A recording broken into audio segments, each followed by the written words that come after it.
là tia nắng cuối chiều, dắt con qua những dập dìu gió sương. Mẹ như tiếng hát thân thương, ru con vào giấc yêu thương tuổi hồng. Tâm an Phật ngôn xin được gửi đến quý vị qua 2 câu chuyện cảm động về mẹ. Xin hãy cùng dành chút thời gian lắng lòng để cảm nhận sự sâu sắc. Tình thương của mẹ là món quà vô giá, là ánh sáng dẫn lối cho con trên đường đời. Sự hy sinh thầm lặng của mẹ không chỉ thể hiện qua những điều lớn lao mà còn trong từng cử chỉ, lời nói và những lo toan mỗi ngày. Đức Phật dạy rằng tình thương của mẹ bao la như trời biển, không gì có thể sánh bằng. Hãy cùng lắng động để hiểu sâu sắc hơn về lòng từ bi, sự hy sinh và công ơn sinh thành qua những lời dạy đầy trí tuệ. Nam mô Bổn Sư Thích Ca Mâu Ni Phật. Câu chuyện thứ nhất, người mẹ mặt sẹo. Một cậu bé mời mẹ tham dự buổi họp phụ huynh đầu tiên ở trường tiểu học. Điều cậu bé sợ đã thành sự thật, mẹ cậu bé nhận lời. Đây là lần đầu tiên bạn bè và giáo viên chủ nhiệm gặp mẹ cậu và cậu rất xấu hổ về vẻ bề ngoài của mẹ. Mặc dù là người phụ nữ xinh đẹp nhưng bà lại có một vết sẹo lớn che đi gần toàn bộ mặt bên phải. Cậu bé không bao giờ muốn hỏi mẹ tại sao lại bị vết sẹo lớn như vậy. Vào buổi họp mặt, mọi người đều có ấn tượng rất tốt về sự dịu dàng và vẻ đẹp tự nhiên của người mẹ mặc cho vết sẹo đập vào mắt. Nhưng cậu bé vẫn cảm thấy rất xấu hổ và giấu mình vào một góc tránh mặt mọi người. Ở đó, cậu nghe được cuộc trò chuyện giữa mẹ và cô giáo. Cô giáo hỏi, làm sao chị bị vết sẹo như vậy trên mặt? Người mẹ trả lời, khi con tôi còn bé, nó đang ở trong phòng thì lửa bốc lên. Mọi người đều sợ không dám vào vì ngọn lửa đã bốc lên quá cao, thế là tôi chạy vào. Lúc chạy đến chỗ con, tôi thấy một xà nhà đang rơi xuống nên vội vàng lấy thân mình che cho con.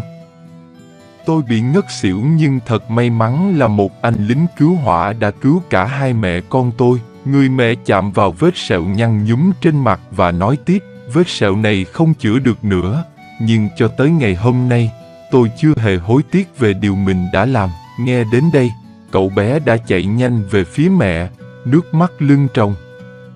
Cậu ôm lấy mẹ và cảm nhận sự hy sinh to lớn mà mẹ dành cho mình.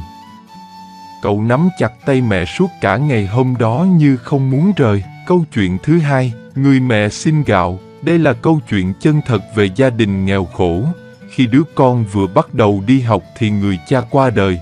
Hai mẹ con cùng dìu dắt nhau đi và dùng đống đất đỏ nhè nhẹ phủ lên để tiễn biệt người cha. Người mẹ không đi thêm bước nữa mà ở vậy nuôi dưỡng con thơ. Lúc đó trong thôn chưa có điện, mỗi tối thằng bé thắp ngọn đèn dầu bé tí đọc sách, vẽ tranh. Người mẹ thì từng mũi kim sợi chỉ may vá đan áo cho con. Ngày tiếp ngày, năm kế năm những tấm bằng khen cứ đắp lên vách tường đất loang lỗ của họ. Đứa con cứ như ngọn trúc xanh của mùa xuân vụt lên phơi phới. Nhìn đứa con cao nhanh hẳn thì đôi mắt mẹ cũng xuất hiện nhiều nếp nhăn mỗi lần cười khi nhìn thấy con nhận phần thưởng. Nhưng dường như trời không thương mẹ con họ. Khi đứa con vừa thi vào trường trung học của huyện thì mẹ bị bệnh phong thấp nặng. Việc đồng áng làm không nổi, có khi cơm ngày 2 bữa cũng không đủ ăn. Lúc đó học sinh ở trường trung học mỗi tháng phải nộp 30 kg gạo. Đứa con biết mẹ không có khả năng nên nói với mẹ, con sẽ nghỉ học để giúp mẹ làm ruộng. Mẹ vò đầu con, âu yếm nói, con có lòng thương mẹ như vậy, mẹ rất vui, nhưng không đi học không thể được, yên tâm. Mẹ sanh con mẹ sẽ có cách nuôi con.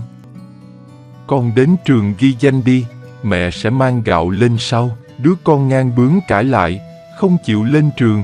Người mẹ bực mình tát mạnh lên mặt con. Đó là lần đầu tiên 16 tuổi trong đời bị mẹ đánh như vậy. Đứa con cuối cùng cũng cắp sách đến trường. Nhìn sau lưng con cứ xa xa dần theo con đường mòn. Người mẹ vò trán suy nghĩ. Không lâu, bếp của trường cũng nhận được gạo của người mẹ bệnh tật mang đến. Bà khập khểnh bước vào cổng, với hơi thở hỗn hển từ trên vai thả xuống một bao gạo nặng trĩu. Người phụ trách nhà bếp mở gạo ra xem, hốt một vốc lên xem lập tức cột chặt miệng bao lại nói, bậc phụ huynh các người thích làm những việc có lợi cho mình. Bà xem gạo nè, có thóc có sạn có hạt cỏ, làm sao mà ăn. Người mẹ ngượng ngùng đỏ cả mặt, nói lời xin lỗi. Người phụ trách nhà bếp không nói gì thêm mang gạo vào nhà. Người mẹ lại móc trong túi gỡ ra mấy lớp lấy ra 5 tệ nói với người phụ trách, đây là tiền phí sinh hoạt của con tôi tháng này, làm phiền ông chuyển đến giùm. Ông đùa nói, thế nào bà nhặt được trên đường đó à? Bà mắc cỡ đỏ mặt nói cảm ơn rồi quay lưng đi. Rồi lại đến 1 tháng, bà nhọc nhằn vác bao gạo đến nhà bếp. Người phụ trách nhà bếp vừa nhìn gạo xong thì cột chặt lại, cũng là thứ gạo đủ màu sắc. Ông nghĩ, có lẽ lần trước do không dặn người này rõ ràng. Ông nhẹ nhàng từng chữ nói với bà, bất cứ thứ gạo gì chúng tôi đều nhận, nhưng làm ơn để riêng ra, cho dù thế nào cũng không được để chung, như vậy chúng tôi không thể nào nấu được, nấu ra thì cơm sẽ bị sượng. Nếu lần sau còn như vậy tôi sẽ không nhận. Bà hốt hoảng thành khẩn nói, thưa ông, gạo nhà tôi đều như vậy cả, phải làm thế nào? Người phụ trách đùng đùng nói, một sào ruộng nhà bà mà có thể trồng được cả 100 giống lúa như vậy à? Thật buồn cười. Bị la như thế bà không dám nói năng gì, lặng lẽ cúi đầu. Người phụ trách cũng làm lơ để bà đi. Đến tháng thứ 3, bà lại vất vả vác đến một bao gạo. Vừa nhìn thấy người đàn ông la bà lần trước, trên mặt bà lại hiện lên nụ cười còn tội hơn là khóc. Ông ta vừa nhìn thấy gạo bỗng giận dữ quát lớn nói, tôi nói vậy mà bà vẫn cứ như vậy không đổi. Sao mà ngoan cố, cũng thứ gạo tạp nham này, bà xem đi. Lần này mang đến thế nào thì mang về vậy, hình như bà đã dự đoán trước được điều đó.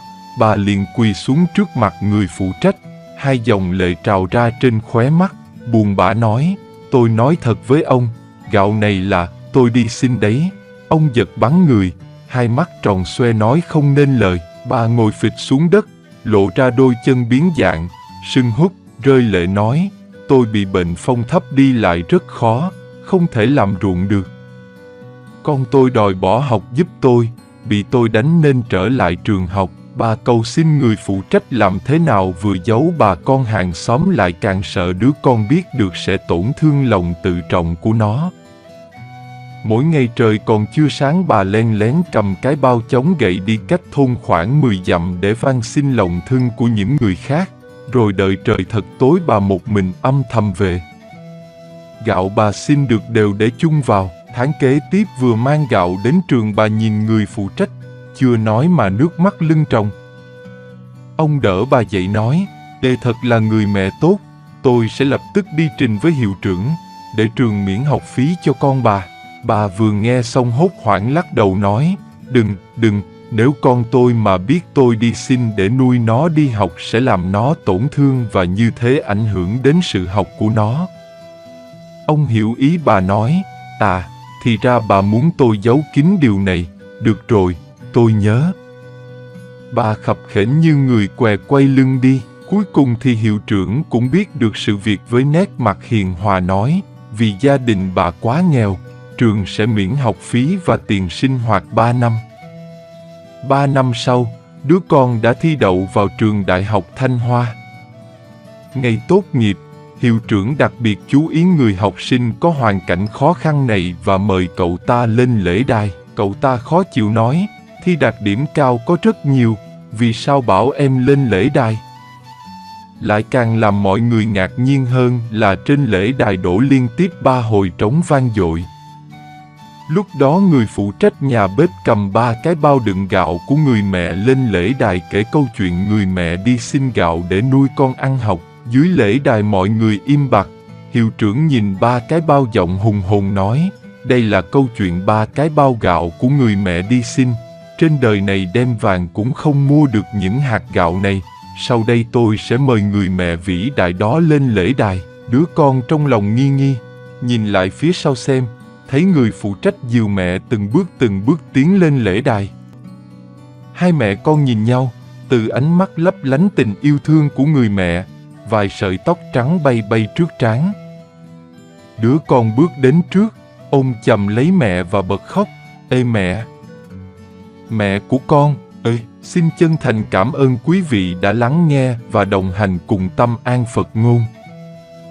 Nếu thấy video hữu ích, xin hãy ấn thích, chia sẻ và đăng ký kênh để chúng ta cùng lan tỏa lời Phật dạy đến nhiều người hơn nữa. Kính chúc quý vị an vui, trí tuệ sáng suốt và luôn tịnh tâm giữa cuộc đời.